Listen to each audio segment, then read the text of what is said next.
Okay, so I've had a few people asking how to do a Dutch braid, and since this is like a simpler toddler's hairstyle channel and blog, I thought I would kind of explain how to do a Dutch braid since I do a lot of them in my styles. It's a pretty basic braid. It's like a French braid, but you braid under instead of over. And so today we're going to do connected Dutch braids, and you'll kind of get the gist of how it works. So the first thing is I usually will work with damp hair. It's just so much easier to work with.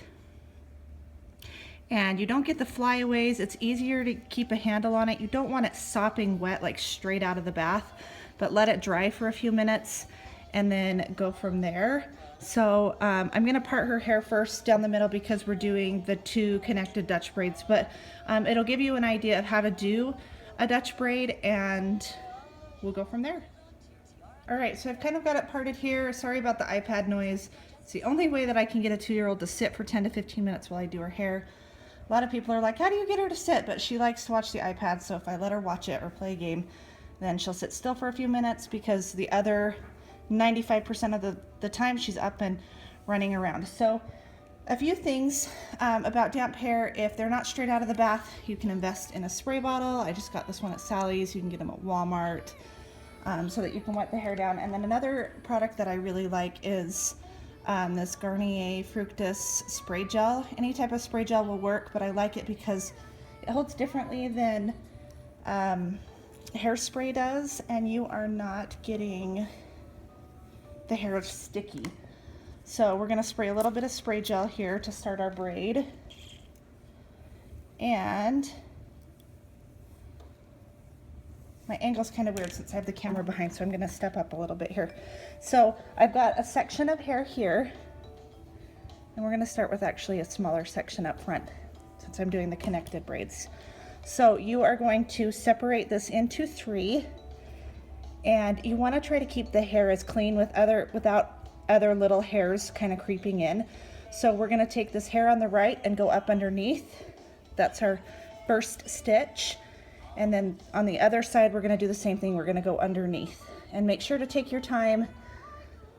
And then we're gonna go back to the right side and go underneath. And at this point, we are gonna start adding hair. So I am just gonna add a little section of hair here. And then I'm gonna come to the other side. And I'm gonna add another little section of hair on this side. And I'm not an expert at French braiding. I do it quite a bit, or Dutch braiding. And then we're gonna come up on the other side.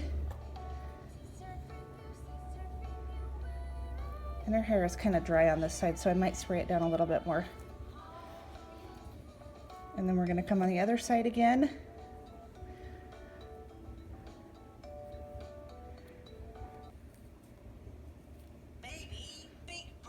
And then add the other side. I'm going to spray this hair a little bit on the side here. Comb it down. And grab my next piece of hair to bring it in here.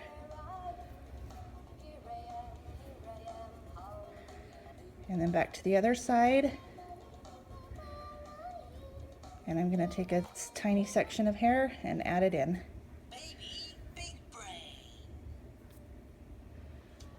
And then same on the other side. So I'm gonna stop this braid for just a second because I forgot to section off these sections beforehand.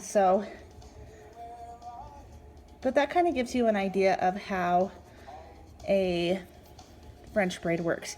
You just continue until you're down, or a Dutch braid works. You continue until you're down to the very bottom of the hair. And then at the very bottom of the hair, you're just gonna go into a regular 3-strand braid, which is basically like this. Once you run out of hair to add in, then you just keep going underneath with each side. And that is a Dutch braid. And I will show you our finished style when we are done with these connected Dutch braids with the ponies. Okay, this is the finished sectioned off Dutch braid style, and I didn't do a video of it. It was a lot more time consuming. I had to start over a couple times because I haven't done this before. So I sectioned it off into 1, 2, 3 different sections, and then I Dutch braided until I got to this section, and I secured it with an elastic, And then I started my Dutch braid with the hair that was coming out here and added in hair from the sides. Did the same thing with this one. It turned out really cute, and that's kind of a how-to on doing a Dutch braid.